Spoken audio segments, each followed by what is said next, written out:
편안하게 앉아서 눈을 가볍게 감고 몸과 마음을 좀 편안하게 조금씩 이렇게 이완시켜 보십시오. 몸에 힘을 다 뺀다라는 느낌으로 그렇게 앉아서 알아차림 해보십시오.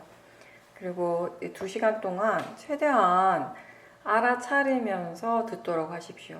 알아차리면서 듣는다라고 하는 것은 듣는 것을 듣고 있으면서 듣고 있다라는 것을 알아차리는 것이죠. 근데 그것뿐만 아니라 지금 앉아 있다라는 것도 알고 몸의 감각도 알아차리면서 듣고, 그리고 생각할 때 생각하고 있다라는 것 또한 알아차리면서 듣도록 하십시오. 이렇게 육문에서 일어나는 여러 가지 그 작용들을 최대한 알아차리면서, 그리고 스스로 알아차리고 있다라는 것을 알면서 그렇게 듣도록 한번 노력해 보십시오.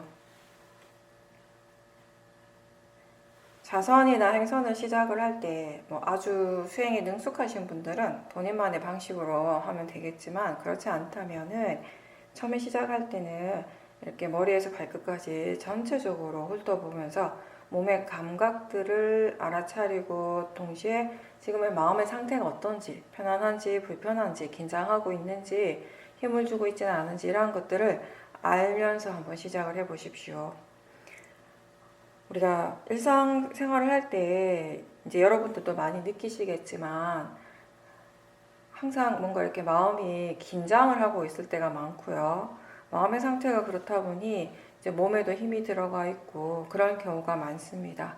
그래서 수행을 할 때 먼저 그런 부분들을 확인하고 최대한 이제 몸과 마음을 편안하게 한번 해보십시오. 그렇게 하는 것 자체가 알아차림이고요. 마음이 수행을 하는 것입니다. 그러니까 그렇지 않으면 우리가 특히 좌선을 할 때 이게 수행이 능숙해서 마음이 알아서 수행을 할 수 있는 사람들은 상관없지만, 그렇지 않은 수행자들은 좌선을 하고 수행을 해야지라고 하면 또 거기에서 이제 힘을 주게 되거든요.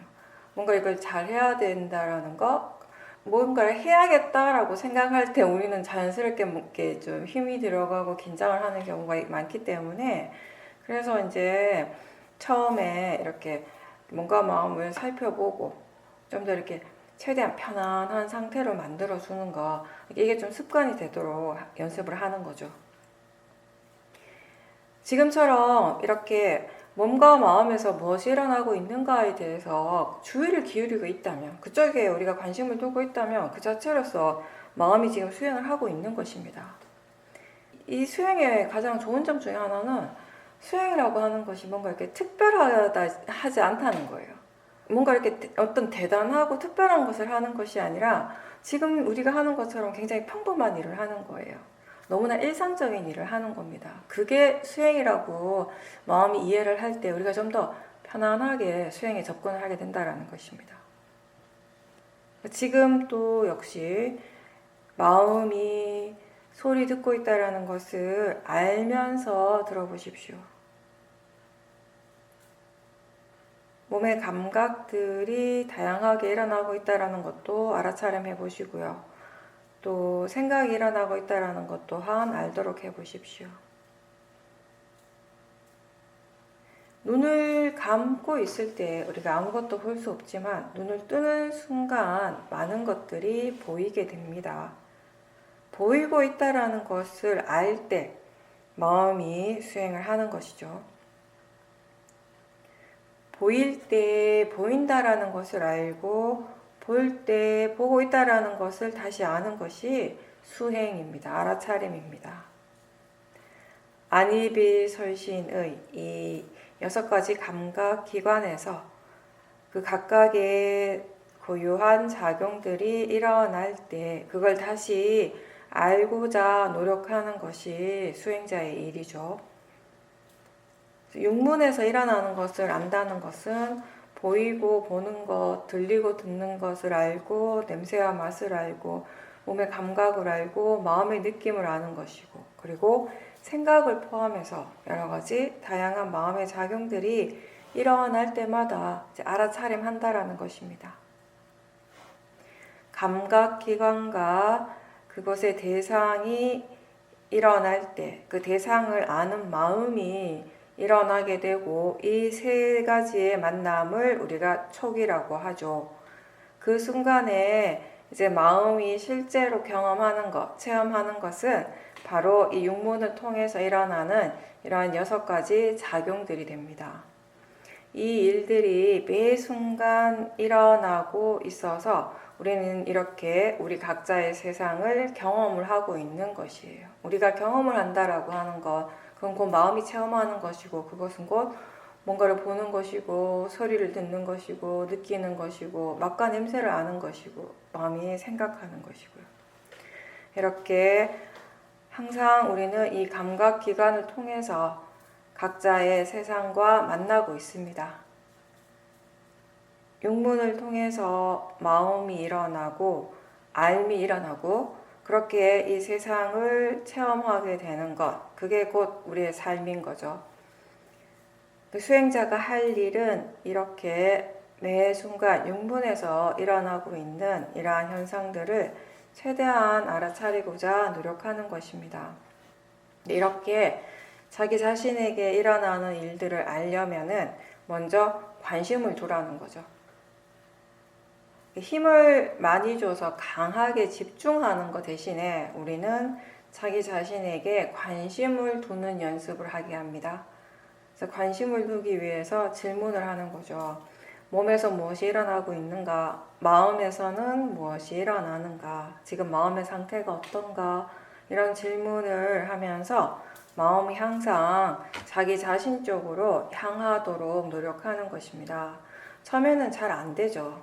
이게 습관이 안 되니까. 근데 자꾸 연습을 하다가 보면은 이제 나중에는요, 내가 뭘 하든지 간에 아무리 바빠도 아무리 뭔가 이렇게 복잡한 일들이 일어나고 있어도 이 한쪽의 마음은 항상 자기 자신을 향하고 있다라는 느낌을 가지게 돼요. 그리고 이 수행을 할 때 우리가 대상을 따로 정하지 않습니다. 그때그때 마음이 알 수 있는 것을 알도록 하는 것입니다. 왜냐하면 우리가 뭐 몸의 감각이라든지 호흡이라든지 이렇게 대상을 굳이 정하지 않더라도요, 사실 매 순간순간 우리가 말하는 이 현재라고 하는 이 순간에는 항상 이 육문에서의 작용들이 계속 일어나고 있기 때문에 사실 대상의 문제는 아니거든요. 수행자가 스스로 알고자 계속 노력하고 있다면, 수행하고자 하는 의도가 계속 일어난다면 알아지는 것들은 분명히 있습니다. 어떤 특정한 대상을 알기 위해서 너무 마음을 그쪽에만 고정시킬 필요도 없고요. 또는 여러 대상들을 한꺼번에 다 알려고 너무 많이 애를 쓰거나 힘을 주지도 말고 그냥 처음에는 지금 알아차리는가, 마음이 알고 있는가 라고 이렇게 스스로 질문을 툭 던졌을 때 그때 가볍게 알아지는 그런 정도의 사띠를 하시면 됩니다. 뭔가 이렇게 수행한다라고 하는 것이 어떤 사람들에게는 굉장히 힘이 들어가는 일이라면 우리한테는 수행한다라고 하는 것이 최대한 계속 힘을 빼는 연습을 하는 거예요. 질문을 하는 것도 뭔가 이렇게 그냥 툭툭 던지는 거예요. 툭툭 던지는데 그렇게 질문을 하는 순간 이제 계속 하다 보면 수행자들이 알게 되는데 뭔가 이렇게 마음이 확 깨어나는 느낌이 드는 거죠. 그 순간에. 그리고 우리는 대상을 알아차린다라고 할 때 이게 어떤 사람들은 그 알아차림의 느낌이 마음이 대상 쪽에 딱 붙는 느낌이 들어요. 근데 사실은 우리가 수행을 할 때 가벼운 사띠는 그런 느낌이 아니라 그냥 알기만 하는 거예요. 대상 쪽으로 훅 가는 것이 아니라 마음이 분명히 알기 위해서 대상을 향하기는 하지만 대상에 가서 붙는 건 아니죠. 그리고 가볍게 알아차림 하는데 여기서 중요한 것은 이 알아차림이 얼마나 지속되는가, 사띠의 지속성인 거죠. 왜냐하면 마음의 힘, 수행하는 이 마음의 힘을 키우기 위해서 가장 중요한 것이, 꼭 필요한 것이 사띠가 이어져야 된다는 것입니다. 그렇게 이어질 때 마음의 힘이 저절로 좋아지게 되는 것이죠. 그래서 항상 수행자가 생각을 해야 될 것은 매 순간순간 최대한 더 자주자주 사티 할 수 있도록, 사티가 이어지도록 노력하는 것이죠. 마음이 어디를 향하는지를 지켜보도록 하십시오. 소리로 향하고 있는지, 몸의 감각 쪽으로 향하는지, 생각으로 향하는지. 마음이 순간적으로 대상으로 향하고 그렇게 대상을 알고 그리고 나서 이 마음의 느낌이 일어나는 이러한 과정들을 쭉 지켜볼 수 있도록 해보십시오.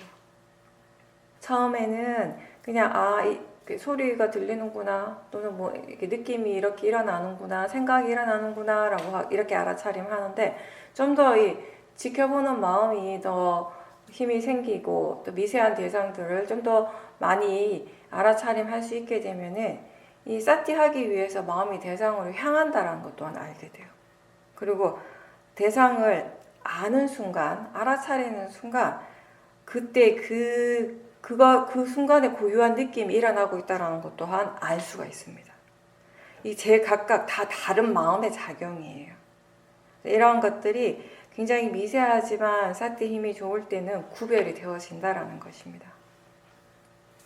처음에 이제 우리가 수행을 하면 마음에 관심을 두고 지켜보고 있으면 이 마음이라고 하는 것이 잘 모를 때는 어떤 하나의 마음이 이렇게 딱 있는 건가라고 보통 생각하는데 마음에 관심을 두고 좀 집중해서 보게 되면 이 마음이 굉장히 여기저기 분산되는 것 같이 느껴지게 되죠. 대상이 계속 바뀌고 여러 대상들이 여기저기서 툭툭 나타나는 그런 느낌이 들게 됩니다. 이게 마음이라고 하는 게 그 성질이 원래 한 곳에 머물러 있는 것이 아니에요. 우리가 그냥 생각한 마음에 대해서 잘 모를 때는 하나의 마음이 있어서 그 마음의 모든 것을 다 아는 것 같고 다 할 수 있는 것 같지만 그런 건 아니라는 거죠. 계속 일어나고 사라지는 것이 마음의 성질입니다. 그것이 모든 법의 성질이죠. 파라마타예요. 그래서 매 순간 사실은 새로운 마음이 일어나고 있다는 것입니다. 그리고 매 순간 새로운 대상이 일어나고 있습니다. 앉아 있을 때 느껴지는 이 다리의 감각이 아까하고 지금하고 똑같이 느껴질 수 있지만 사실 느낌은 계속 새롭게 일어나고 있습니다. 그리고 그것을 아는 마음도 역시 새롭게 일어나고 있는 것입니다. 그걸 아는 것이, 그걸 이해하는 것이 이제 지혜죠. 그걸 이해하는 것이 그 무상에 대한 지혜인 거죠. 이렇게 항상 하지 않고 계속 변하는 것이 마음의 성질입니다. 새로운 마음이 계속 일어나긴 하는데 그 마음의 원래의 그 고유한 성질은 다르지 않기 때문에 하나의 성질로서 일어나는 각각의 서로 다른 마음이기 때문에 그래서 우리는 하나의 마음이 계속 있는 것처럼 느껴지는 거죠. 보는 동안에도 보는 마음은 계속 새롭게 일어나고 있고 듣는 동안에 듣는 마음은 계속 새롭게 일어납니다. 근데 이렇게 마음이 대상을 아는 이 마음이 계속 새록새록 일어나고 있다는 사실을 우리는 어떻게 알 수 있는가? 그건 생각을 통해서 알 수 있는 것이 아니고 실제에 대한 알아차림을 하면서 마음이 이해를 해야 되는 거죠. 우리가 법을 이해한다, 수행을 통해서 법을 이해한다라고 얘기를 합니다. 그 법을 이해한다라고 하는 그 안에는 많은 것들이 내포가 되어 있습니다. 왜냐하면 이 법이라고 하면 선법도 법이고 불선법도 법이에요. 그죠? 선법도 사티의 대상이 되고 불선법도 사티의 대상이 되고요. 그리고 선법의 그 고유한 성질도 이해하는 것이고 불선법의 고유한 성질에 대해서도 이제 우리가 이해를 하게 되는 것인데 지혜는 지혜의 고유한 성질이 있고요. 또 탐심은 탐심의 고유한 성질이 있고 사티는 사티의 고유한 성질이 있습니다. 사마디는 사마디의 고유한 성질이 있습니다. 탐심은 탐심의 고유한 성질이 있고 화는 화의 마음은 화의 고유한 성질이 있습니다. 그리고 이 모든 법, 파라마타의 공통적인 성질이 있습니다. 그 공통적인 성질이 바로 무상고 무아인 것이죠. 수행을 한다고 해서요, 처음부터 마음이 바로 막 좋아지고 고요해지진 않습니다. 아직 번뇌가 여전히 많고, 그리고 수행이 아직 안정적으로 잘 되지 않는다면, 사티가 이어지지 않는다면 마음이 고요해지는 건 사실 어렵죠. 고요해야 된다고 생각하지 말고요, 수행을 할 때. 그래서 막 고요하게 만들려고 막 애쓰지도 말고, 그냥 지금 일어나는 대로 지금 알아지고 느껴지는 그 마음을 알아차림하도록 하십시오. 자주 얘기하는 건데 참 우리는 고요한 걸 참 좋아해요. 근데 다시 생각하면 고요한 것을 좋아하기 때문에 그만큼 마음이 고요하지 않을 때 그 고요하지 않는 마음에 대한 싫어하는 마음도 또 거의 본능적으로 일어나는 것이죠. 고요함을 좋아하기 때문에. 그 고요함을 좋아하는 마음이 탐심이기 때문에 고요하지 않을 때, 고요하지 않은 상태에 대한 싫어하는 마음이 바로 일어나게 되는 것이죠. 고요하지 않은 것에 대해서 우리는 그걸 뭔가 이렇게 괴로움이라고 생각을 해요. 그 상태를. 그죠? 뭔가 즐겁지 않은 상태잖아요. 뭘 나를 힘들게 하는 거예요. 두카라고 생각을 하잖아요. 그죠? 근데 법의 관점에서 본다면 사마디, 고요함 또한 두카죠. 윗바사나는요, 기본적으로 자연스럽게 하는 수행입니다. 뭔가 인위적인 걸 최대한 배제하는데, 특히 우리가 하는 소위 말하는 셔우민 수행, 이 수행이 더 그런 것 같아요. 최대한 어떻게 하면 더 자연스럽게 수행을 할 수 있을까? 이제 그 부분에 대해서 이제 우리가 얘기를 많이 하죠. 어떤 것도 정해지지 않았습니다. 대상도 정해지지 않았고요. 그리고 지금 수행하는 마음의 상태도, 물론 수행하는 마음에 번뇌가 없어야 된다라고 얘기는 하죠. 그게 맞는데, 근데 그렇다라고 해서 번뇌가 안 일어나지는 않잖아요. 그죠? 그럴 때 우리가 하는 거는, 그럼 번뇌가 일어나고 있다면 그 번뇌를 알아차리라는 의미죠. 대상도 마음도 지금의 이 순간, 이 조건에 따라서 일어나고 있습니다. 수행자의 기본 자세는 내가 대상에 개입하지 않고 수행하는 마음에도 개입하지 않고 법이 일어나는 대로 그냥 둔다라는 것입니다. 마음의 원래 성질이 한 곳에 머물러 있지 않고 계속 또 마음은 새로운 대상을 향하고 새로운 대상들을 알게 되는데, 그런 마음을 억지로 한쪽에만 고정시키려고 애쓰지 말고 그냥 마음이 지 원래의 성품대로 그렇게 일어나도록 그냥 내버려 두는 거죠.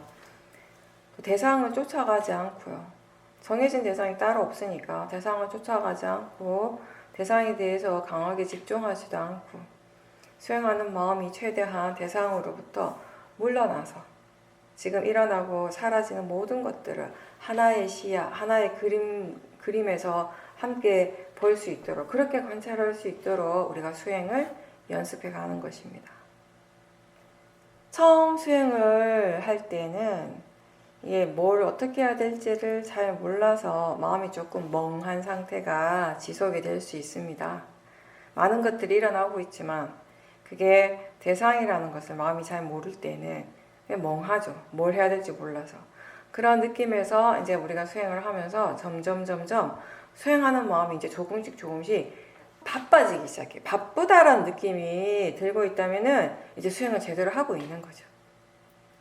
조금씩 발전하고 있는 거예요. 그리고 사띠가 좀 더 자주 놓치는 것 같을 때, 사띠를 좀 더 예전보다 더 자주 놓치는 것 같은 그런 느낌이 든다면 마음이 지금 어느 정도 발전을 한 거예요, 수행이. 사띠가 없을 때, 사띠가 없다라는 것을 더 빨리 더 자주 알아차림한다라고 하는 건 그만큼 마음의 힘이 좋아지고 있다라는 것입니다. 번뇌 없이 알아차리고 그렇게 해서 또 사티의 가속도가 생기게 되면 그때 이제 우리 편안하고 자연스럽게 수행을 하게 되는 것입니다. 샤오민에서 그런 얘기 많이 하잖아요. 편안하게 수행하고 자연스럽게 수행하라고요. 항상 얘기하듯이 그게 번뇌 없이 수행을 하라는 거죠. 수행하는 마음에 번뇌 없이. 그렇게 되기 위해서 굉장히 많은 노력이 필요합니다. 그래서 누구나 다 이 수행하는 과정에서 정말 많은 수행적인 체험을 하게 되는 거예요. 그죠? 근데 그 중에는 좋은 체험도 있는데 힘들고 좋지 않은 체험들도 있죠. 그리고 내가 기대하는 것대로 되지 않아서 실망을 하기도 하고, 또 이제 어떤 게 있냐면 나는 열심히 수행을 하고 열심히 노력을 하는데 마음이 좋아지지 않는 거예요. 오히려 번뇌가 더 많이 일어나는 것 같아서 마음이 힘들 때도 있어요. 아직 마음에 대해서 이해가 별로 없고, 그리고 수행 역시 내가 수행한다라는 생각으로 할 때 이 마음의 질이 좋아지기가 좀 어렵죠. 그리고 그런 경우 나름 수행을 열심히 하는데 아니 왜 번뇌가 더 많이 일어나는 것 같지? 마음이 더 안 좋아지는 것 같지? 이렇게 느껴질 때가 많아요. 수행자들이 대부분 그런 느낌을 느낄 때가 한 몇 번씩 있는데, 그거는 대체로 어떤 경우냐면요, 그런 거죠. 이제 마음을 볼 수 있게 됐다라는 거예요. 마음이 지금 번뇌가 일어날 때 이게 지금 번뇌가 일어나고 있구나라는 걸 제대로 알아차림 한다라는 증거죠. 그러니까 예전에는 번뇌가 일어나도 번뇌인지 모른 채 그냥 다 지나가 버렸어요. 거칠고 강한 번뇌들이 일어날 때 나 번뇌구나 라고 알지만 좀 더 미세한 번뇌들, 약한 번뇌들은 모른 채 그냥 지나가 버렸단 말이에요. 이제 그런 번뇌들이 이제 마음에 들어오기 시작을 하는 거예요. 수행하는 마음이 그런 것들을 잡아내는 거예요. 캐치하는 거예요. 그러니까 수행자 입장에서 아니 왜 번뇌가 더 많이 일어나? 수행 열심히 하고 있는데 왜 이러지? 라고 생각하는데 사실은 수행하는 마음에 힘이 생겼다라는 증거가 되기도 하는 거죠. 어떤 일을 하든지 우리가 지금 뭐가 진짜 문제인가를 바르게 파악하기 전까지는요, 굉장히 많은 시행착오를 겪게 돼요. 근데 수행을 할 때도 원인과 결과라는 이 법의 이치를 우리가 어느 정도 이해하기 전에는요, 이 수행이 왜 안 되는지 그 진짜 원인에 대해서 알기가 어렵잖아요. 그렇죠? 그러다 보니까 그게 답답한 거예요. 이게 뭐가 문제인지를 내가 모르니까. 좀 알고 싶은데 왜 수행이 안 되는 거지? 라고 알고 싶은데 내가 그걸 모르니까. 근데 이게 마음을 이해한다라고 하는 것이 내가 그걸 하고 싶다고 해서 되는 게 아니거든요. 조건이 되어져야지, 알 수 있는 조건이 갖추어져야지 알 수 있는 것이기 때문에 계속 이제 시간이 필요하고, 그래서 항상 얘기하죠. 수행자는 정말 인내심이 있어야 된다고. 지금 일어나는 이 모든 것들을 그냥 대상으로서 받아들이고 수용하면서 계속 수행하는 그런 인내심이 이제 필요하다는 거죠. 자연적 이치에 대한 이해가 별로 없으면 자꾸 우리가 내가 잘 못한다라고 생각을 하게 되는 거예요. 내가 수행을 잘 못한다고 생각을 하는 거예요. 그러니까 이제 수행하는 마음이 더 힘들게 되는 거죠. 수행을 어떻게 해야 하는가에 대한 이해, 그리고 바른 견해가 무엇인가에 대한 이해가 좀 생기고 나면 이제 어떤 결과에 대해서도 마음이 결과 자체에 막 실망하지 않고 수행을 계속 할 수 있게 됩니다. 무엇이 일어나든지 거기에 바른 견해와 알아차림이 함께 있으면요, 사실 지금 어떤 결과가 일어나고 있는지와 상관없이 이 모든 것들이 그냥 수행의 일부가 되는 거예요. 수행의 과정이 되는 거죠, 사실은. 그런 과정들을 통해서 우리가 한 단계 이제 배워가고 마음의 질이 이제 업그레이드 되어 가는 거겠죠. 몸과 마음에 가볍게 관심을 둘 때 바로바로 알아지는 것을 우리는 대상이라고 부릅니다. 느낌을 알아차린다면 느낌이 대상이 되는 것이고요. 생각을 알아차릴 때 그 생각이 대상이 되는 것입니다. 그 느낌이라고 하는 이 마음의 성질과 생각하는 마음의 성질은 분명히 다르지만 지금 대상으로서 알아지는 성질은 같은 겁니다. 그래서 이렇게 대상이라고 할 때는 어떤 것이 다른 것보다 더 좋고 나쁜 것이 따로 없습니다. 그냥 다 알아지는 성질이기 때문에 대상은 그냥 대상이라고 우리가 얘기를 하는 거죠. 알아지는 성질로서는 다 같은 겁니다. 보통 일반적인 마음이 일어날 때는 그냥 항상 우리가 이 관념을 대상으로 합니다. 뭔가를 알 때 마음이 습관적으로 관념으로 집중을 하게 되는데, 수행자는 마음이 그렇게 관념을 알 때 동시에 지금 무엇이 실제인가, 지금 일어나고 있는 실제하는 작용이 무엇인가를 함께 알아야 되는 거죠. 관념이 항상 일어나고 있고요. 그리고 우리도 그런 관념들에 대해서 너무나 잘 알고 있죠. 그 관념의 부분은 그걸 알기 위해서 내가 따로 노력할 필요도 없어요. 마음이 당연히 자연스럽게 그걸 항상 알고 있으니까. 수행한다라고 하는 것은 그렇게 일어나는 관념은 관념대로 알고 동시에 거기에만 집중하지 말고 동시에 육문을 통해서 일어나는 실제하는 작용들을 알아차리기 위해서 더 노력을 해야 되는 것입니다. 처음에는 내가 하는 노력이 많이 필요해요. 왜냐하면 마음이 실제를 안다라고 하는 것에 익숙하지 않기 때문에 자꾸 습관적으로 관념적인 부분으로 자꾸 이렇게 집중을 하게 되니까. 그래서 우리가 수행을 할 때 자주 얘기하는 마음이 현재 깨어 있다라고 표현하죠. 그 현재 깨어 있다라고 하는 건 마음이 이런 관념적인 내용에 빠지지 않고 지금 일어나는 실제를 있는 그대로 알아차리고 있다라는 그런 의미예요. 지금 듣고 있다라고 아는 것이 바로 실제를 알아차리는 것입니다. 느끼고 있다라는 것을 아는 것이 실제를 아는 것이고요. 보고 있다라는 것을 아는 것이 바로 실제를 아는 것입니다. 우리가 이렇게 마음이 뭔가를 알 때, 대상을 알 때 이 관념과 실제가 항상 함께 일어나요. 실제는 실제하는 그 작용 그 자체이고 관념은 그러한 것에 대해서 그때 알아진 대상에 대해서 뭔가 다시 이렇게 의미를 덧붙이는 거죠. 그러니까 해석을 하는 거죠. 기존에 가지고 있는 여러 가지 마음의 정보를 바탕으로 해서 그렇게 관념적으로 우리가 대상을 알 때는요, 뭔가 이렇게 대상들이 이렇게 익숙하게 느껴져요. 이미 알고 있는 것 같고 또 항상 똑같다라고 느껴요. 보이는 것도 듣는 것도 생각의 내용도. 근데 마음이 실제 하는 것을 있는 그대로 그냥 알아차리는 순간, 그 순간에 그게 아주 새롭게 느껴집니다. 우리가 지혜가 있을 때는요, 볼 때나 들을 때나 느낄 때나 이걸 알 때마다 뭔가 한 번도 경험하지 못한 새로운 것을 지금 알고 있다라는 느낌이 들 때가 있어요. 근데 그렇게 실제를 알지 못하고 관념적으로만 대상을 알 때는 그냥 어제 알던 거고 그저께도 알던 것이고 1년 전에도 알던 것이고 똑같은 그냥 그런 느낌이에요. 근데 지금 마음이 보고 있구나.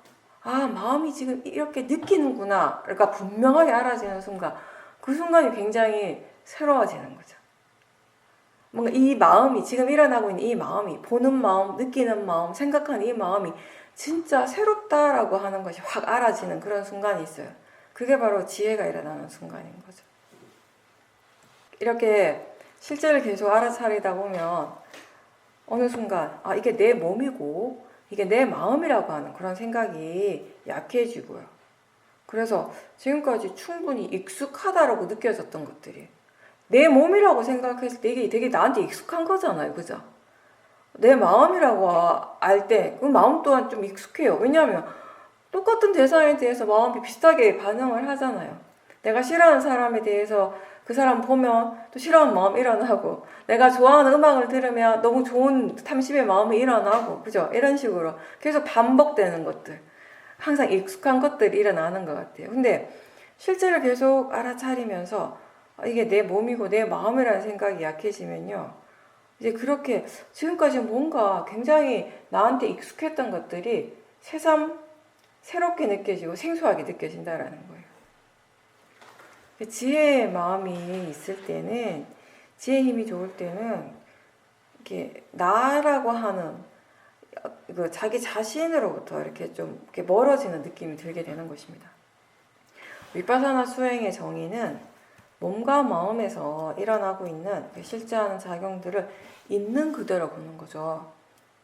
근데 수행을 하지 않더라도요, 사람들은 누구나 다 자기가 있는 그대로 안다, 있는 그대로 본다라고 믿습니다. 그쵸? 눈으로 내가 직접 보고 있고, 귀로 내가 직접 듣고 있고, 스스로 느끼고 있고, 그 전부가 다 있는 그대로라고 의심할 여지가 없는 거죠. 그쵸? 근데 알고 보면 사실은 마음이 보고 싶은 대로 보고 있어요. 있는 그대로가 아니라. 이제 우리가 그 사실을 모른 채 살아왔죠, 오랫동안. 화의 마음으로 보고, 탐심의 마음으로 보고, 어리석은 마음으로 볼 때 절대 우리가 있는 그대로를 알 수 없죠. 있는 그대로를 볼 수 없죠. 지금 알고 있는 그 마음이 탐심이라는 것을 전혀 모른 채 우리는 지금 이 들리는 음악 소리가 너무 아름답다라고 믿는 거예요.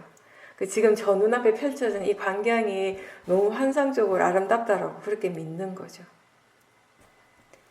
그래서 있는 그대로 본다라는 것은 지혜로서 지켜보는 마음입니다. 그럼 어떤 지혜인가? 지금 펼쳐지고 있는 이 세상, 지금 알아지고 있는 이 몸과 마음의 작용은 나하고 상관없이 그 각각의 조건에 따라서 일어나고 있는 이 원인과 결과라고 하는 그 이해입니다. 위파사나 지혜는 지금 일어나는 것들을 단지 대상으로 알고 자연적 이치로서 아는 것인데 그게 곧 있는 그대로 아는 것이죠. 이렇게 안다라고 하는 건 우리가 이전에 이 세상을 아는 것과는 전혀 다른 마음의 상태잖아요. 그죠? 대상은 대상일 뿐이라는 것을 알 때 일어나는 대상을 우리가 내 마음대로 바꾸려고 하지 않죠. 그리고 자연적 이치를 이해하게 될 때 항상 나한테는 좋은 마음만 일어나야 돼. 수행하니까 좋은 마음만 일어나야 돼. 이렇게 생각하지 않게 되는 거죠, 이제. 뭔가를 억지로 일으키려고 애쓰지 않아요. 좋은 수행자는 항상 좋은 마음만 일어나야 된다라고 그렇게 믿는 사람이 아니라 일어나는 대로, 지금 일어나는 대로 아는 사람이에요. 번뇌는 번뇌인 줄 알고 좋은 마음은 좋은 마음인 줄 알고 무엇이 일어나든지 그 자체를 인정하고 받아들이면서 알아차리는 사람이 좋은 수행자죠. 항상 좋은 마음만 일어나는 사람은 성인입니다. 깨달은 사람. 좋은 일을 하고 나면 우리가 내가 잘했다라고 하는 생각에 굉장히 좀 뿌듯해질 때가 있어요. 보시를 한다거나, 그죠? 어려운 상황에 있는 사람을 도와주거나, 뭔가 이렇게 좋은 일을 하고 나면 기분이 좋아요. 근데 만약에 그때 내가 잘했다라고 하는 그런 생각이 든다면 그 마음을 알아차림해야 돼요. 거기에 이미 번뇌가 들어와 있기 때문에. 마음이 끊임없이 나라고 믿고 생각하고 있습니다. 근데 그런 마음을 우리가 전혀 알아차리지 못하면 결국 우리는 이 모든 것들을 나의 관점에서만 보게 되는 거예요. 그러면서 뭔가를 알게 되었을 때도 내가 알았다, 내가 이해했다라고 생각을 하게 되는 거죠. 나라고 하는 이 믿음, 이 생각이 강할수록 탐심과 진심도 더 강해집니다. 이럴 때는 내가 많이 안다라고 스스로 그렇게 생각하지만 사실은 모아가 더 강해지고 있는 것입니다. 근데 기본적으로 우리 모두에게는 이 나라고 하는 생각, 그 의식이 항상 깔려 있어요. 그래서 나와 관계된 모든 것들은 다 좋아졌으면 좋아지기를 그렇게 원하고 바라는 마음이 일어나게 되죠. 나는 항상 좋으면 좋겠고 뭐든지 다 잘하고 싶고 그리고 주위 사람들로부터 인정받고 싶어하는 그런 마음이 일어날 때가 꽤 많습니다. 그런 마음들이 수행의 대상이죠. 일상에서 이런 마음들이 중요한 수행의 대상이 됩니다. 처음 수행을 시작할 때도요. 한번 잘 생각해 보면 아직 어떻게 해야 하는지 잘 모르는데 마음은 벌써부터 잘하고 싶어 하는 거예요. 그 수행이 생각대로 잘 안 되면 화가 납니다. 좋은 마음을 기르기 위해서 수행하는데 오히려 탐심과 진심이 계속 일어난다면 무슨 이익이 있겠습니까?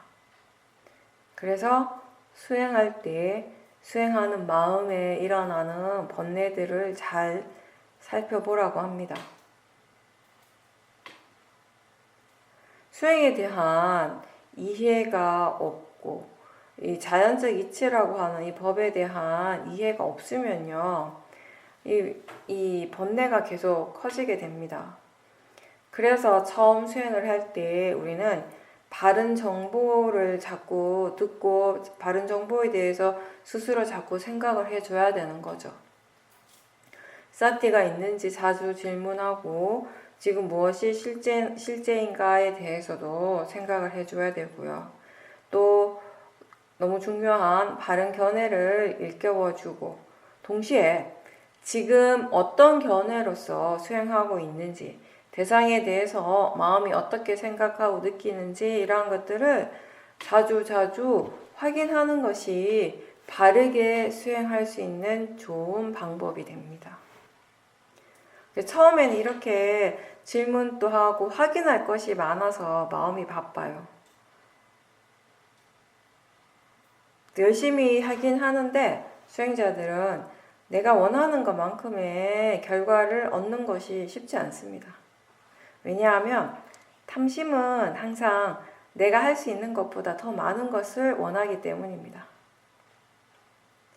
앞으로 무엇을 얻을 것인가, 무엇을 얻어야 하는가 이런 쪽으로 마음이 쏠리지 않고 지금 마음이 무엇을 하고 있는가, 마음이 지금 수행을 어떻게 하고 있는가에 집중할 수 있을 때 얻어야 할 것을 얻게 되는 것입니다. 내가 대상들을 자세하게 보고 분명하게 보려고 노력하는 것이 아니고 알아차림이 마음이 그렇게 될 수 있도록 노력하는 것입니다. 최선의 노력을 다하되 결과는 기다리는 것입니다. 내가 원하는 결과가 아니라도 그걸 인정하고 받아들일 수 있는 마음의 힘이 생기는 것, 그게 수행의 진정한 결과인 거죠.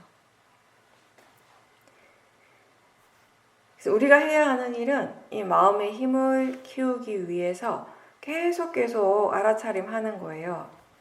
알아차림이 자연스럽게 이어지도록 계속 노력하는 것입니다.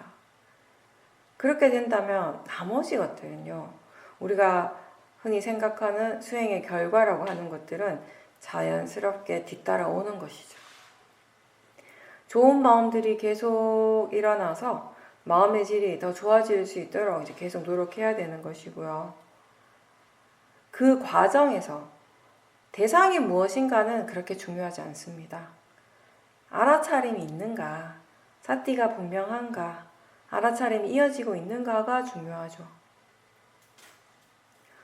그래서 처음에는 우리가 질문하면서 사티가 더 자주 일어나도록 연습하는데 이제 마음이 수행에 익숙해지고 수행하는 지혜가 충분히 생기고 나면 따로 질문할 필요는 없습니다. 그때는 나는 아무것도 하지 않지만 마음이 수행을 하기 때문에 사티가 자연스럽게 이어진다라는 것을 알게 됩니다. 알아차리고 있다라는 것을 느낌으로써 분명하게 알고 그리고 일상에서도 그런 마음의 그 흐름을 느낄 수 있습니다. 근데 무엇을 하든지 이렇게 항상 사티가 함께 있으려면요, 그거는 단순히 사티만의 일이 아니고 지혜가 반드시 함께 있어야 되죠. 사티와 나머지 오력의 요소들이 다 균형 있게 이렇게 발전되었을 때, 개발되었을 때, 이 우리의 삶과 수행이 이제 함께 가게 되는 거죠. 일상에서의 수행이 안정적으로 되는 거죠. 그래서 평소에도 지금 견해가 바른지에 대해서 자주 확인하고, 동시에 또 지금 수행을 하기 위해서 마음이 어느 정도 마음의 힘을 사용하는지 이런 것들도 알도록 해보세요. 마음의 느낌을 관찰하고 또 몸의 감각은 어떤지 이런 것도 함께 확인을 한다면은 일상에서 사띠를 이어가는데 도움이 될 겁니다.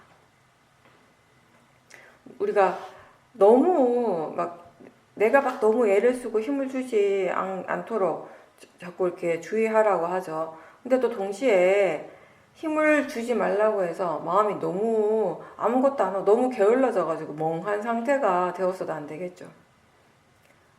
자선할 때 조는 것이 습관이 되지 않도록 졸릴 때 마음을 깨우는 그런 노력이 필요하죠.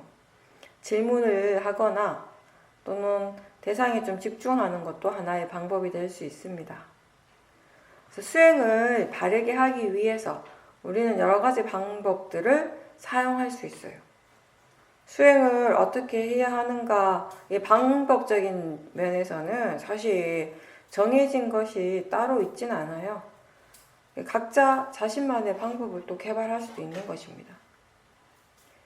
근데 이제 일단 사띠가 자연스럽게 이어지게 된다면 수행이 이제 지혜가 일어나는 방향으로 가야겠죠. 지금 무엇이 일어나고 있는가가 아니라 마음이 지금 무엇을 이해하고 있는가, 얼마나 이해하고 있는가 이런 것들을 확인하게 되는 거죠. 지혜라고 하는 것이 사띠 일어나듯이 항상 일어나는 건 아니지만 그래도 이 마음이 수행하는 마음이 활발하게 깨어 있도록 그런 질문을 이제 하고 마음의 상태 그리고 견해를 이제 자주자주 점검해 주는 겁니다. 좌선할 때요. 마음이 고요해지면 졸음에 쉽게 빠지게 되는데 그럴 때 마음이 지금 무엇을 이해하고 있는가라는 질문을 한번 해보십시오. 사띠와 사마디의 힘이 좋을 때 대상이나 마음에 대해서 또는 이 수행하는 것에 대해서 적절하게 질문을 하면서 법을 이해하는 쪽으로 이렇게 이 마음이 향할 수 있어야 하는 겁니다. 그렇게 노력할 때 이 사띠와 사마디를 조건으로 좀 더 우리가 지혜를 더 잘 개발할 수 있게 되는 것이죠. 마음의 힘이 있을 때 여러 가지 다양한 이런 마음의 현상들이 이게 어떻게 일어나게 되는지 궁금해하고요. 또 법의 성질 그리고 법이 일어나는 그 조건에 대해서 이렇게 궁금해하는 거죠. 그래서 제가 항상 얘기하듯이 왜라고 하는 질문이 필요한 거죠. 왜? 마음이 왜 이렇게 일어나는가? 몸의 감각에 대해서 마음이 왜 이런 식으로 반응하는가? 마음을 왜 이것을 좋아하는가? 마음은 이 대상을 왜 싫어하는가? 이러한 질문들을 하는 거죠. 이건 결국 뭐냐면 왜라고 질문한다라고 하는 건 근본적으로는 자기 자신에게서 일어나고 있는 것들에 대해서 궁금해하라는 거죠. 왜 궁금해해야 하는가 하면 모르기 때문에 우리가 거기에 대해서 아직 잘 모르기 때문에 궁금해하라는 것입니다. 모르는데 모른다는 사실을 또 잘 모르는 거죠. 자선이나 행선을 할 때뿐만 아니라 일상에서 일어나는 많은 마음들을 관심을 가지고 지켜보다 보면요. 한 가지 분명한 사실이 드러납니다. 그게 뭐냐면 이런 마음들에 대해서 항상 일어나고 있는 이런 마음들에 대해서 아는 게 별로 없구나. 도대체 내가 뭐를 이해하고 있는가. 그냥 우리는 체험을 하고 있을 뿐이었어요. 그런 마음들을. 마음에 대한 이해 없이. 수행이라고 하는 것은 그런 마음, 그런 법을 이해하는 일이죠. 알아차림이 전부가 아니라 왜 알아차려야 하는가? 왜 수행해야 하는가? 이 수행의 목적이 무엇인가? 법을 이해하기 위해서 수행을 한다. 법을 이해하기 위해서 우리는 열심히 알아차린다라고 하는 이런 수행에 대해서 수행을 왜 하는가에 대해서 바르게 알고 할 때 수행을 좀 더 바르게 할 수 있는 것입니다. 우리는 지금 일어나는 것을 없애기 위해서 수행하는 것이 아니라 그것이 선법이든 불선법이든 거기에 대해서 바르게 이해하기 위해서 알아차린다라고 그렇게 알면서 수행해야 하겠죠. 몸이 아프거나 마음이 힘들 때, 마음이 고통스러울 때 보통은 그걸 좋지 않은 일이라고만 생각을 하죠. 안 좋은 거라고 생각을 하죠. 그래서 수행자들이 고통을 빨리 멈추고 편안해지고 싶어하는 마음으로 수행을 하게 됩니다. 근데 몸의 통증이나 이런 괴로운 마음이 없애야 될 대상이 아니라 알아차려야 할 대상이라고 그렇게 알 때 우리는 수행을 제대로 하게 되는 것입니다. 고통 또한 대상이라고 아는 것이 바르게 아는 것입니다. 우리에게 일어나는 모든 것은 수행의 대상이고 이해해야 할 법이라는 것을 잊지 마십시오. 지금 무엇이 일어나든지 그게 아무리 거칠고 힘든 것이라 하더라도 그거를 대상으로 알고 있다면 마음은 지금 수행을 하고 있습니다. 계속 알아차리고 그 알아차림을 통해서 우리는 이 몸과 마음에 대해 여러 가지 정보들을 이렇게 쌓아가게 되는 거예요.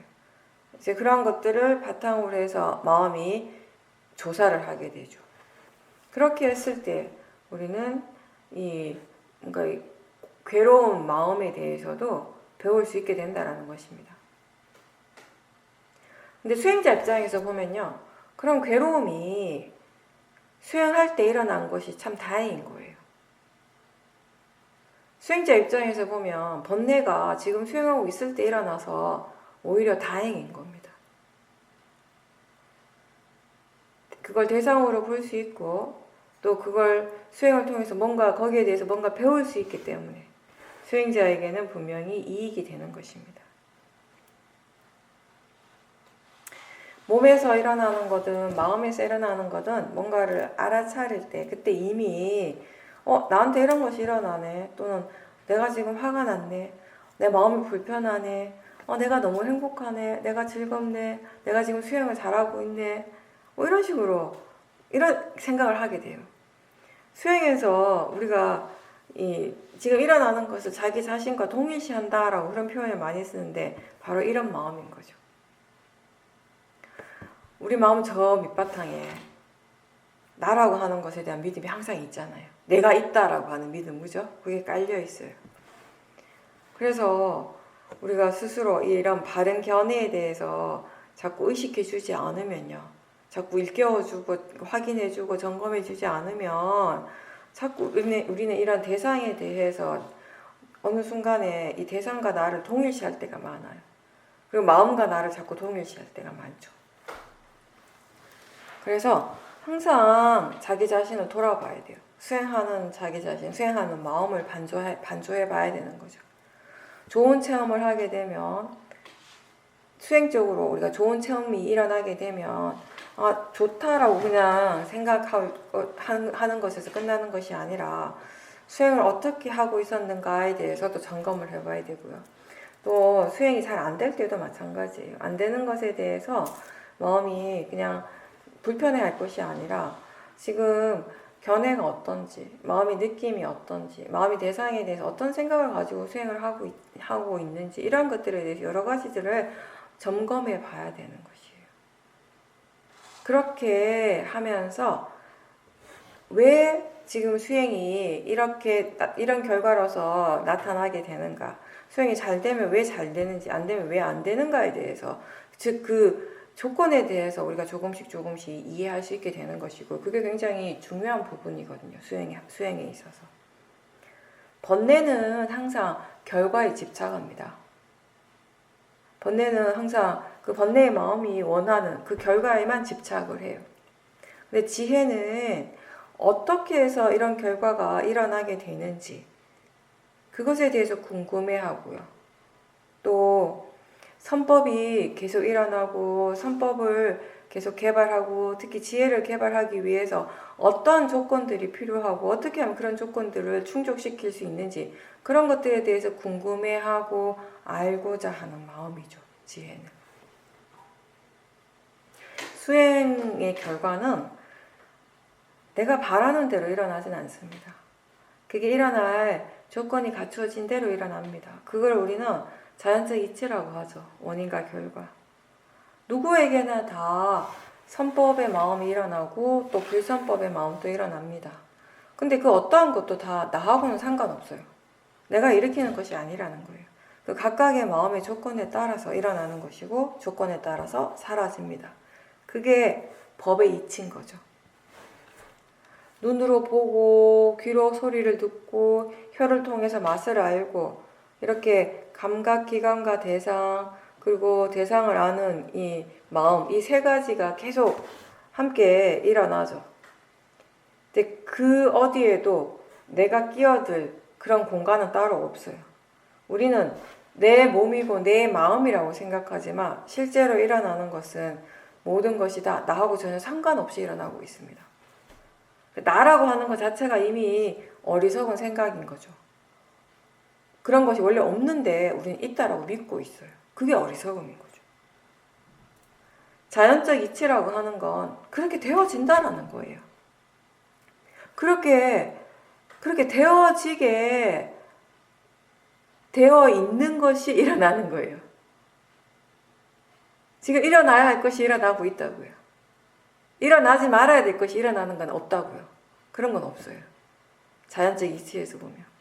내가 그걸 원하든 원하지 않든, 내가 그걸 좋아하든 좋아하지 않든, 인정하든 인정하지 않든, 그거 상관없어요. 그렇게 되어지는 것이에요, 그냥. 근데 그렇다라고 해서요. 이 말의 의미가 결정론은 아니에요. 이미 그렇게 정해져 있다. 이건 아니라는 것이에요. 원인과 결과, 그 의미는 이 원인이라고 하는 거, 이 조건이 달라지면 결과도 계속 바뀐다라는 것이거든요. 결과가 이미 정해져 있는 것이 아니고요. 지금 이 순간 그렇게 되어지고 있는 중이에요. 하나의 결과가 나오는 데 있어서 오로지 하나의 조건, 하나의 원인만 있는 것이 아니에요. 수많은 조건들이 일어나고 그것이 하나의 결과를 일어나게 한다라고 부처님께서 말씀을 하셨죠. 그리고 우리 같은 범부의 입장에서 그 많은 원인들을 다 알기는 어렵죠, 사실. 살다 보면 때로는요, 좋은 일을 했는데 그 일의 결과가 항상 좋은 것만은 아니라는 것을 경험할 때가 있잖아요. 그죠? 대체로 좋은 일을 하면 좋은 결과가 오고요. 안 좋은 일을 하면 안 좋은 결과가 대체로 그렇게 되는데 항상 그렇진 않다라는 거예요. 그래서 나쁜 행위의 결과가 항상 안 좋은 과보만 일어나는 것도 아니고. 그래서 이런 것들을 체험하게 되면 우리가 이게 뭐 잘못된 거 아니야? 이건 이치에 맞지 않잖아. 합리적이지도 않잖아. 이렇게 생각하게 돼요. 뭔가 좀 불공평한 것 같기도 하고. 근데 안구따라 니까에 보면 거기 소금덩이경이라고 있는데 거기에서 부처님께서 이렇게 말씀하세요. 사람이 어떤 업을 지었건 그 업의 결과를 그대로 경험하는 것이 아니라 그것의 과보를 경험하게 된다라고 하십니다. 그러면서 그 어떤 식으로 이제 풀이하시는가 설명을 하시는가 하면 어떤 사람은 약간의 악업을 지었는데 그 업이 그 사람을 지옥으로 이끌어가고 어떤 사람은 비슷하게 그런 업을 지었지만 그냥 여기 이 자리에서 다 겪고 다음 생에 더 이상 그 과보가 이어지지 않는다라는 것이에요. 어떤 사람 그게 왜 그런가라고 하면 이렇게 생각할 수 있는 거예요. 어떤 사람은 개를 닦지 않아요. 마음을 닦지 않아요. 그래서 통찰지도 없습니다. 그냥 본인 하고 싶은 대로 하고 살았어요. 화가 나면 화를 내고 뭐 집착을 하고 항상 다른 사람에게 안 좋은 말을 하고 안 좋은 행동을 하고 자기 멋대로 번뇌가 이끌어가는 대로 삶을 살아갔어요. 근데 그런 사람은 약간의 악행에도 아주 큰 괴로움을 겪고 지옥에 떨어질 수 있다라는 것이에요. 그 과보가 그만큼 에너지가 엄청 커졌다라는 것이에요. 어떤 사람은 항상 개를 열심히 닦고 마음을 닦고 지혜를 닦아요.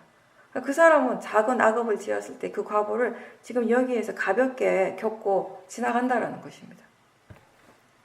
그 예를 부처님께서 어떻게 들어주시냐면 소금덩이가 이렇게 있는데 그 소금덩이를 물이 조금 담겨있는 컵에 그 소금덩이를 넣었을 때 하고 그 똑같은 양의 소금덩이를 저 큰 한강에다가 넣었을 때 하고 우리가 그 소금 한 덩이를 집어넣은 그 물을 마시면 그 잔의 물을 마시면 얼마나 짜요. 너무 짜서 못 마셔요. 근데 똑같은 양의 소금이지만 그 큰 한강에다 집어넣었을 때 그 한강이 그 소금 때문에 짜지지는 않잖아요. 이제 그렇게 이제 비유를 하시는 거죠. 마음의 질이 좋다라고 할 때 그 마음은요, 하나의 마음이 아니에요. 거기에 오력이 다 들어있어요. 각각의 요소들의 힘이 다 좋은 거죠. 그리고 동시에 전체적인 균형이 다 잘 맞아요. 예를 들어서 만약에 사마디는 좋은데 거기에 바른 위리아가 없으면 어떻게 될까요? 쉽게 졸음에 빠지게 돼요. 만약에 그 반대의 경우라면 위리아는 굉장히 좋은데 사마디가 없으면 마음이 굉장히 들뜨게 돼요. 이런 경우 하나의 요소는 좋지만 그렇다고 해서 우리가 지금 마음의 상태, 마음의 질이 아주 좋다라고 표현하진 않잖아요. 그렇죠? 또 지혜가 없이 사띠만 있으면요, 마음이 또 멍해져요. 지혜 없는 신심은 너무 맹목적이어서 오히려 이런 수행자를 위험하게 만들 수도 있는 겁니다. 전체적으로 다 보지 못하고 일부만 우리가 알 때, 아주 일부분만 알 수 있을 때는 마음이 막 이런 생각하는 거야. 아니 지금 사마디가 이렇게 좋은데 왜 마음의 느낌이 이렇게 무거운가? 왜 마음의 질이 안 좋지? 라고 그렇게 생각할 수 있고요. 이렇게 열심히 노력하는데 왜 지혜가 안 일어나지? 라고 생각할 수 있는 거죠. 전체를 다 보지 못하기 때문에 하나의 결과가 하나의 요소에서만 일어나는 것이 아니기 때문에 화가 일어났다라고 할 때 그때 사실은 화의 마음 그 하나만 있는 것이 아니잖아요. 화와 함께 일어나는 여러 가지 마음의 느낌, 감정들, 몸의 감각들 그리고 여러 생각들이 다 함께 일어나고 있는 중이에요. 우리가 강을 바라볼 때 우리가 보는 건 그냥 하나의 큰 물줄기, 그 물줄기의 흐름을 보고 있지만 사실상 거기에는 수없이 많고 많은 물 방울들이 있는 거잖아요. 마찬가지로 마음을 볼 때 실제로 우리가 경험하고 있는 것은 사실 거기에 수많은 미세한 마음들이 함께 일어나고 있는 거예요. 그 수많은 작용들이 매 순간순간 그렇게 함께 일어나고 있는 것이죠. 하나의 마음을 알 때 그 순간에 이미 여러 가지 마음들이 일어나고 있다는 것입니다. 기본적으로 오온이 항상 함께 일어납니다. 수행하는 마음에 지혜의 힘이 좋으면 이러한 마음들을 우리가 좀 더 미세하게, 더 많이, 더 분명하게 볼 수 있게 되기 때문에 지금 자기 자신에게서 일어나는 것들을 굉장히 자연스럽게 받아들이게 되는 거예요. 왜 이럴 수밖에 없는가를 마음이 이제 이해를 하는 거죠. 그렇지 못하면, 그런 것들 다 보지 못하면 수행자가 이런 생각을 해요. 난 열심히 하는데 왜 잘 안 되지? 수행이 잘 안 되지? 자꾸 그런 생각들을 하게 되는 거죠. 충분히 다 알지 못할 때 우리는 대체로 내가 아는 것이 전부라고 착각할 때가 있죠. 모든 것이 다 원인과 결과로서 일어나고 있습니다. 하나의 결과에 하나의 조건만 있지 않다라는 것. 여러 가지 조건들이 함께 일어나고 있다라는 것을 우리가 기억을 해야 되는 겁니다. 그리고 이제 바른 견해에서 대상은 단지 대상일 뿐이라고 알 때, 그렇게 알면서 우리가 지켜볼 때 이게 바른 알아차림이 됩니다. 아까도 얘기했지만 대상은 그냥 알아지는 것이에요. 보이는 것이든 들리는 것이든 생각이나 느낌이든 지금 알아지고 있다라는 그 사실로서는 다 같은 거죠. 그래서 대상의 가치는 같다라고 우리가 얘기를 하는 겁니다. 대상을 바꾸고자 하는 마음, 지금 이미 일어나고 있는 그 대상을 없애고자 하는 마음은 다 번뇌예요. 탐심입니다. 대상에 대해서 불만족스러워하는 마음 또한 번뇌가 되죠. 대상은 내가 어떻게 해야 되는 것이 아니라, 내가 어떻게 할 수 있는 것이 아니라 그냥 다만 무엇이 일어나든지 간에 그냥 일어나는 그대로 알아차려야 하는 것이죠. 선법이든 불선법이든 수행의 대상이라는 점에서는 다 같습니다. 좋은 것만 수행의 대상이 아니라 번뇌도 법이고 수행의 대상입니다. 그 선법도 불선법도 대상으로서는 다 같다고 이해하는 것이 지혜입니다. 수행의 이익이 무엇인가 라고 했을 때 선법은 선법인 줄 알고요. 불선법은 불선법인 줄 분명하게 아는 것이 수행의 이익입니다. 불선법이든 선법이든 육문에서 일어나는 어떤 작용이든지 다 그것 각각의 이치대로 일어나고 있다라고 아는 것이 수행의 이익입니다. 그리고 불선법이 일어날 때 그 번뇌를 알아차리고 그 마음이 왜 일어나는지 그 번뇌의 성질이 어떤지를 이해하는 것 또한 수행의 이익입니다. 견해가 바를 때는 지금 일어나는 모든 것들이 다 법이에요. 법이 일어나는 순간이지 뭔가 잘못되었거나 문제가 되는 것은 따로 없습니다. 자연적 이치를 이해할 때 나도 곧 법이라는 것을 이해하게 되고요. 나에 대한 집착이 약해지게 됩니다. 어떤 때는 굉장히 좋은 마음으로 바른 말을 하고 바른 행동을 하고 굉장히 이타적인 내가 있어요. 근데 그런가 하면 또 어떤 때는 화의 마음으로, 탐심의 마음으로 바르지 않는 말을 하고 해서는 안 되는 행동들을 하면서 자기 자신과 또 다른 사람을 괴롭고 힘들게 하는 내가 있습니다. 이 중에 어떤 것이 진짜 나인가? 유익하고 좋은 마음을 일어나게 하는 나라고 하는 존재가 따로 없습니다. 동시에 번뇌를 일으키는 나도 역시 따로 없어요. 그 대신에 매 순간순간 일어나는 마음이 있습니다. 마음의 작용들이 일어나고 몸의 작용들이 일어나고 그리고 그러한 작용들이 각각의 조건대로 법의 이치대로 일어나고 있습니다. 그러한 이치를 우리가 이해하지 못하면 항상 내가 있다라고 믿게 됩니다. 어리석은 마음이 모든 것들을 나라고 믿고 내 것이라고 생각하고 거기에 집착하게 합니다. 그리고 내 마음대로 되지 않은 것에 대해서 화가 나게 되는 것이고요. 감각기관을 통해서 체험하는 것을 즐거움이라고 믿고 그게 곧 행복이라고 믿는 그런 어리석음이 있습니다. 보는 것이 즐거움이고 소리가 즐거움이고 감각이 즐거움이고 그런 즐거움을 충족시키는 것이 행복이라고 믿기 때문에 많은 사람들이 그런 탐심을 충족하고자 하는 그런 방향으로 살아갑니다. 탐심의 대상이 좋은 대상이라고 생각을 하죠. 근데 사실 이런 어리석음이 결국 우리를 괴로움으로 이끌고 가는 가장 근본적인 마음이에요. 모든 번뇌의 뿌리가 됩니다. 우리 마음의 괴로움, 이 고통은 사실 바르게 알지 못하는 것에서 시작되는 거예요. 바르게 알지 못할 때 보이는 것을 통해서 우리가 고통받게 되고요. 듣는 것을 통해서도 괴로워하고 생각의 내용 때문에 또 괴로워합니다. 실제를 알아차리고 그 알아차림을 통해서 바른 지혜를 개발하지 않는다면 우리는 이러한 괴로움으로부터 벗어나기가 굉장히 어렵겠죠. 항상 자기 자신을 지켜보는 것을 잊지 마십시오. 모든 상황에서 알아차림을 개발하도록 항상 노력하고요. 그리고 그게 익숙해지도록 계속 노력하는 것이 수행자의 할 일입니다.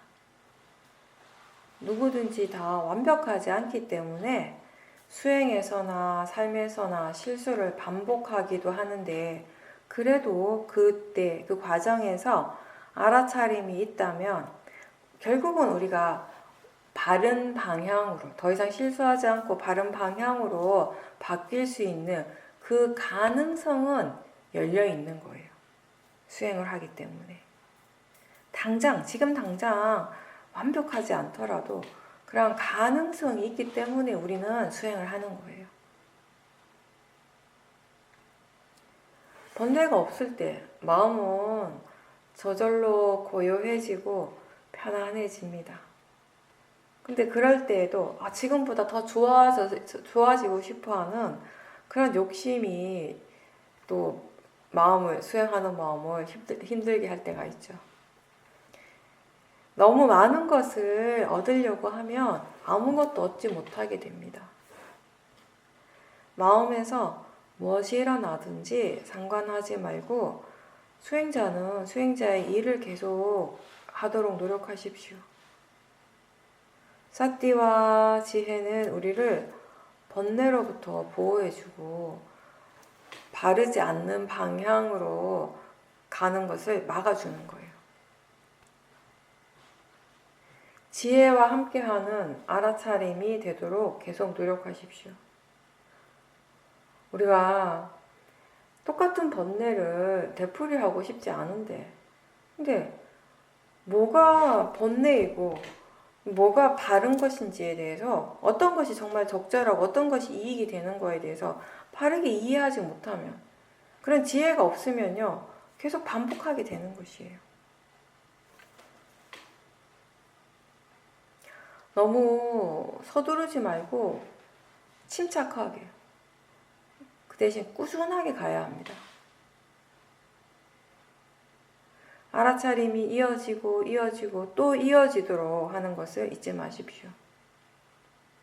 지금 이 현재에 있고 마음이 지금 이 현재 이 순간에 수행하는 것, 그게 우리가 할 전부입니다.